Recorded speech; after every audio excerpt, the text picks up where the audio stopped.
Nous sommes ici à Tel Rumeida, le site biblique de la ville de Hebron. La présence de ces arbres, de ces oliviers, nous donne une indication précise sur l'antiquité des lieux. Ces arbres-là ont plusieurs centaines d'années, voire peut-être 1000 ans et plus. Et on se rappelle que pour construire une ville à l'époque de la Bible, il devait se réunir deux conditions. La première, c'est la hauteur.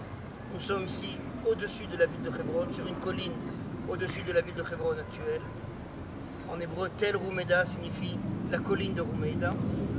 Et la deuxième condition, c'est la présence d'une source que nous aurons l'occasion de visiter tout à l'heure.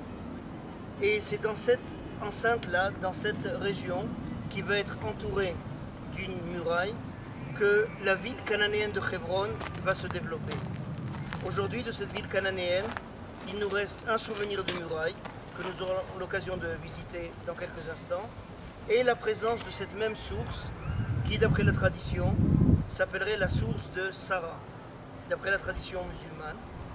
Et cette tradition veut nous dire que cette source-là, les Arabes l'appellent aussi En Jadida, la source nouvelle, ou peut-être faudrait-il traduire la source du renouveau, en ce sens que les personnes qui viendraient prendre un bain dans le bassin qui recueille l'eau de cette source-là se verraient assurées de retrouver une deuxième jeunesse et une deuxième pureté.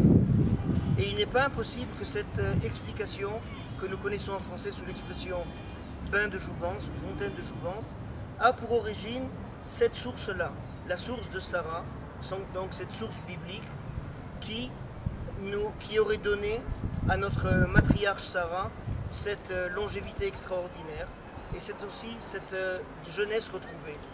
On se rappelle en effet que lorsque Rashi nous explique que Sarah a vécu 127 ans, Rashi nous dit à 100 ans, elle était belle comme une femme de 20 ans et pure comme une jeune fille de 7 ans. Cette explication, Rashi va la chercher au Midrash Yalkut Shimoni, et c'est peut-être cette idée-là que les Arabes ont essayé de sauvegarder lorsqu'ils appellent la source En Jadida, la source nouvelle, ou peut-être une meilleure traduction, la source du renouveau.